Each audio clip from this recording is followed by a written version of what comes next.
શરણાયો વાગશે અને તારા આંગણાનું એક પંખી બનીને હું ઉડી જઈશ. તું મને અત્યારથી ન ઉડાડ. હું તારો પ્રેમ ઈચ્છું છું. માં, એક પુત્ર માટે કોઈ માસૂમ પુત્રીનો બલિ આપવો એ કેટલી હદ સુધી યોગ્ય છે. આખરે મહાપાપ તારા અને તારા પુત્ર માથે જ ચડશે. નહીં નહીં, આમ ક્યારેય ન થવા દેતી માં, મારી પ્યારી માં. બસ હવે કૃપા કરી મને જન્મ લેવા દે. મને મારીશ નહીં, મને તારા બાગનું એક ગુલાબનું ફૂલ બનીને ખીલવા દે. મને કરમાવીશ નહીં. પરંતુ કોણ જાણે, સ્ત્રીઓ એ જ પુરુષ પ્રધાનમાં સમાજમાં જાતિ નિયમો વલણો સામે હાર માનીને હથિયાર હેઠા મૂકી દીધા છે કે પછી પુરુષ બનવાની આંધળી દોટમાં સ્ત્રી ભ્રૂણ હત્યામાં કઠોરતાનું કવચ ઓઢી લીધું છે. શું તેને પોતાની શક્તિ ઉપરથી ભરોસો ઉઠવા લાગ્યો છે? શું તેને પોતાની લાડકવાઈ બેટી ઉપર ભરોસો નથી? જો તેવું જ હોય તો ધિક્કાર છે નારી શક્તિને, ધિક્કાર છે સ્ત્રી ભ્રૂણ હત્યા કરનાર માતાને, અને ધિક્કાર છે તેના માતૃતત્વને. કારણ કે હું માનું છું ત્યાં સુધી એક સ્ત્રીની મંજૂરી કે ઈચ્છા વગર કોઈ પણ ડોક્ટર કે પુરુષની હિંમત છે કે તેની કુખને હાથ લગાવી શકે? અરે, દીકરી એ લક્ષ્મીનું સ્વરૂપ છે.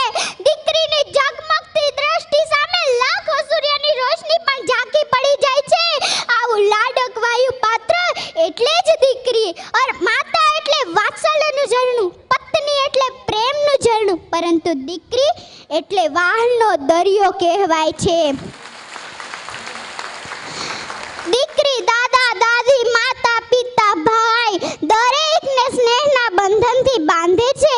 એટલે જ દીકરીની વિદાય વેળાએ દરેકની આંખોમાંસની આંસુ વહે છે. દીકરી એટલે પિતાનો સંસાર, દીકરી એટલે માતાનો આધાર, દીકરી એટલે ભાઈનો પ્યાર. આવો ત્રિવેણી સંગમ સાર્થક કરે એ જ દીકરી. જો દીકરો એ પિતાનું રૂપ છે, પરંતુ દીકરી એ પિતાનું સ્વરૂપ છે. જો દીકરો એ પિતાનું હાથ છે, પરંતુ દીકરી એ પિતાનું હૈયું છે. દીકરી તો રૂડી સમાજની મૂડી, દીકરી વિનાની જિંદગી અધૂરી. દીકરીનું સમાજમાં જાળવો માન, જાતિ જાણવા કદી ન કરાવ્યો નિદાન. મેં તો જોયા નથી માને બારવે, મારી આકલડી મારે કોઈનો નથી રે આધાર રે.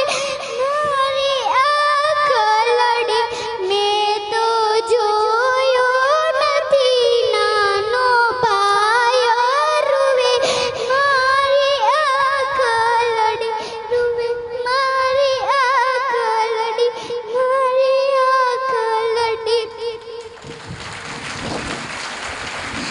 આત્માની અનુભૂતિ અને સૃષ્ટિની શ્રેષ્ઠ કૃતિ એવી જગત પિતા દ્વારા સર્જન થઈને પ્રભુનો આશીર્વાદ લઈ જીવનોને પ્રગતિશીલતા અવતરેલ શબ્દો કદી એ વખત ન થઈ શકે એવી મારી પ્યારી માં. લિખિતન તારા પ્રેમનું પ્રતીક, તારા ગર્ભમાં રહેલી તારી પપ્પાની પ્યારી પુત્રી. બસ આટલું કહી શ્રી વાડોદરિયા પરિવાર જે મારા મામાનો પરિવાર છે, હું તેની ભાણેજ છું. અને જે મને અહીંયા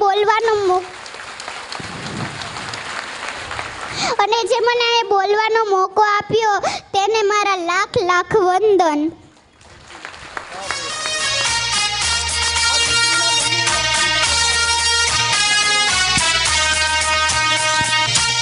ખૂબ ખૂબ ધન્યવાદ. ખરેખર આપણા પરિવારની આ ભાણી છે, એટલે ભાણી એટલે આપણી દીકરી જ છે.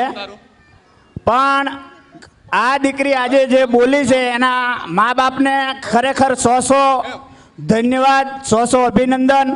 આ દીકરીને સ્ટેજ ઉપરથી 2400 રૂપિયા પરિવારે આપ્યા છે. તાળીઓનો ગડગડાટ. પ્રમુખશ્રીને વિનંતી કરીશ